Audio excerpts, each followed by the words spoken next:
तो आज आप रंगास मैरिज चैप्टर पढ़ोगे। रंगास मैरिज का मतलब होता है रंगा की शादी। तो रंगा की शादी से मतलब यहाँ पर ये नहीं है कि किसी का विजय विवाह हो रहा है या किसी का वैसा विवाह हो रहा है। यहाँ पर सीधा सा बात है कि एक व्यक्ति है जिसका नाम है रंगप्पा। अब कौन है रंगप्पा, कैसे हुई है उसकी शादी, इस चीज़ को आप इस चैप्टर में जानोगे। क्या है इसमें स्टोरी। जो राइटर हैं वेंकटेश लैंगर, तो इनका कहना ये है कि वेंकटेश लैंगर का ये एक गांव में रहते हैं और जो गांव है इनका, गांव का नाम क्या है, होसा हुल्ली। कि होसा हुल्ली गांव के बारे में किसी ने भी आज तक नहीं सुना है। क्यों नहीं सुना है? क्योंकि इस गांव के बारे में किसी भी मैप में वर्णन ही नहीं है। किसी भी ज्योग्राफिकल व्यक्ति ने यानी भूगोलवेत्ता ने इस गांव के बारे में बताया ही नहीं है।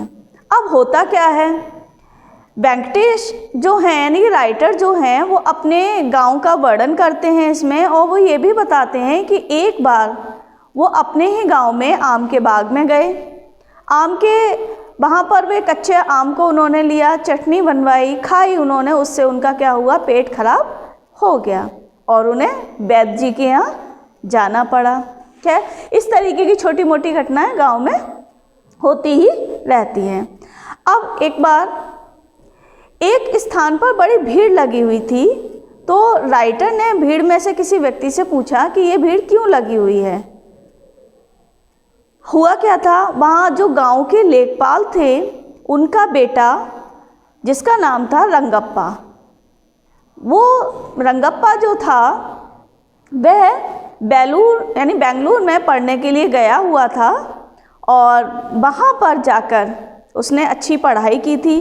कहते ये हैं कि बड़े शहरों में बड़ी जगह पर जाकर लोग अगर पढ़ाई करते हैं छोटे गांव के तो वापस नहीं आते, यानी वहीं के वहीं सेटअप हो जाते हैं। लेकिन रंगप्पा जो था वो अपने गांव वापस आ गया। ये क्या थी कि ये उन लोगों के लिए एक बहुत ही बड़ी उपलब्धि थी कि रंगप्पा जो है अपने गांव में वापस आ गया है। अब भाई राइटर के अंदर भी क्यूरियोसिटी आ गई कि क्यों ना मैं भी उससे मिलकर आऊँ, रंगप्पा से चलो। अब वो भी मिलने के लिए चलते हैं। अब उनके दिमाग में क्या थी कि जो रंगप्पा है, क्योंकि बड़े शहर से बेंगलुरु से पढ़ के आया है, तो वो बढ़ चढ़ के नमस्ते करेगा, हाथ ऊपर करेगा, सिर ऊपर अकड़ेगा, यानी कि गर्व आ गया होगा उसमें, प्राउड होगा। लेकिन ऐसा कुछ नहीं था। पूरी सभ्यता से, पूरे संस्कारों से उसने उसके राइटर के पैर छुए। बातचीत हुई। बातचीत के दौरान जब पैर छुए उन्होंने, तो राइटर ने उन्हें आशीर्वाद भी शादी से संबंधित दिया कि तुम्हारी शादी जल्दी ही इसी वर्ष में हो जाएगी। लेकिन रंगप्पा जो था वो शादी के विरोध में था। उसका मानना ये था कि शादी बराबर वाली लड़कियों से होती है तो अच्छी बात है, लेकिन उम्र से छोटी लड़कियों के संग शादी होना गलत है। उसने अपने एक फ्रेंड का भी एग्जाम्पल दिया कि उसका जो मित्र है वो 30 वर्ष का है और उसकी शादी जो हुई है वो 25 वर्ष की लड़की से हुई थी और उनका एक प्रेम विवाह हुआ था और वो बड़े अच्छे से अभी भी रह रहे हैं। अब क्योंकि राइटर जो था उनके मन में आ गया था कि इसकी मुझे शादी करानी है। अब कैसे करानी है, उसके लिए उन्होंने अपनी मन ही मन में एक रचना रच ली थी। अब एक दिन उनके पड़ोस में एक व्यक्ति थे, रामा राव। तो रामा राव जो थे उनकी एक भांजी थी जिसका नाम था रत्ना। रामा राव की भांजी रत्ना थी जो 11 वर्ष की थी ओनली। राइटर ने सोचा कि क्यों ना अब इससे इसकी शादी करा दी जाए, क्योंकि उन्होंने रचना रच ली थी अपने ही मन में। उन्होंने रामा राव से जाकर कहा कि आज ऐसा करना कि अपनी बेटी को मेरे घर भेज देना मट्ठा लेने के लिए। रामा राव को कुछ पता नहीं था, इसलिए उन्होंने कहा ठीक है।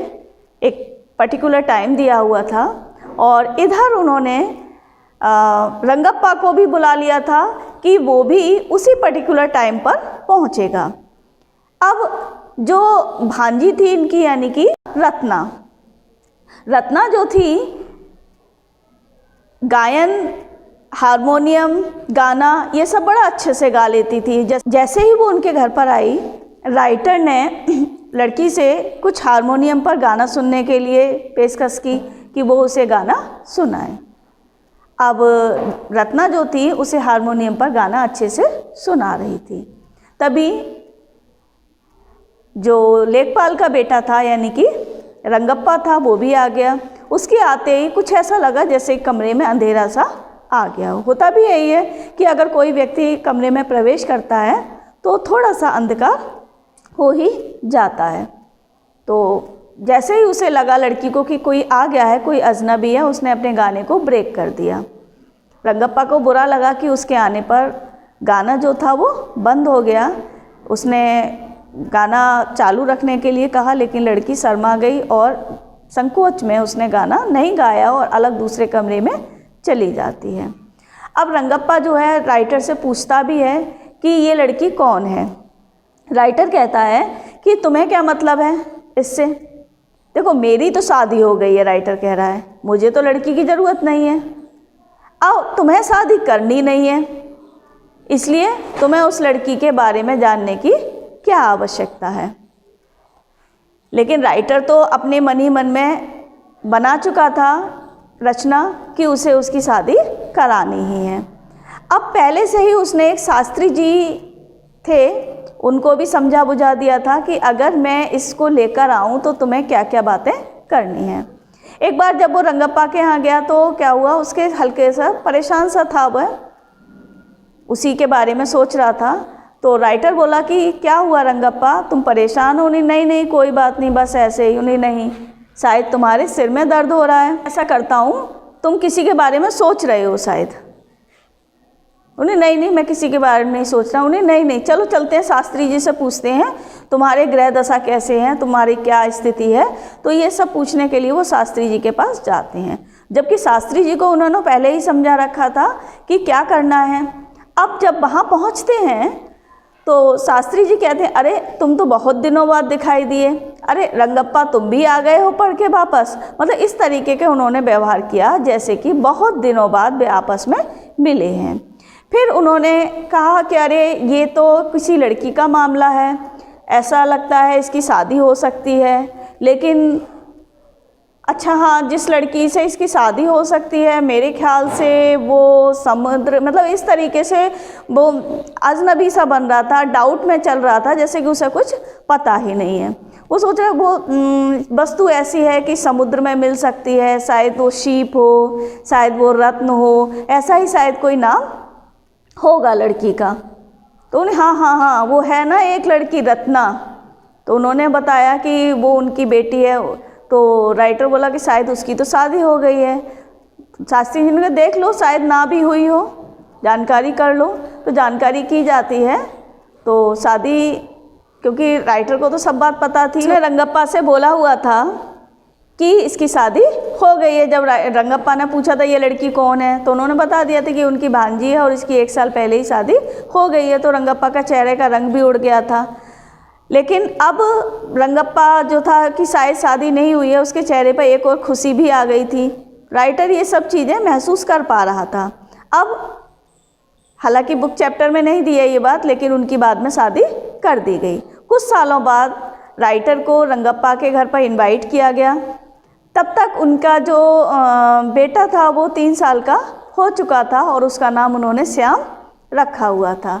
राइटर आता है, श्याम को प्यार करता है, खिलाता है, पिलाता है और अच्छे से सभी लोग रहते हैं। तो राइटर यहाँ तक कहता है कि अरे तुम तो, इसका नाम श्याम अच्छे से बैठता है और अपने मन में वो पिछली प्लानिंग सोचता रहता है कि कैसे कैसे मैंने इनकी शादी कराई थी। और रंगप्पा जो है ये भी बताता है कि उसकी पत्नी जो अब फिर से प्रेग्नेंट है और उसके यहाँ एक और कोई बच्चा आने वाला है। इस प्रकार से रंगप्पा, उसकी पत्नी और राइटर के बीच में आपस में किस तरीके की चर्चा चलती है, किस तरीके की वार्तालाप होती है और इस तरीके से उनकी शादी होती है और आराम से अच्छे से गृहस्थी उनकी फिर से चलती है।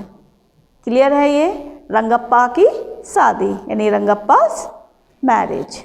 क्लियर? सभी सब्सक्राइब नहीं किया है चैनल को सब्सक्राइब करें, लाइक करें वीडियो को नोटिफिकेशन बेल ऑन करें, वीडियो को शेयर करें। Thank you, bye.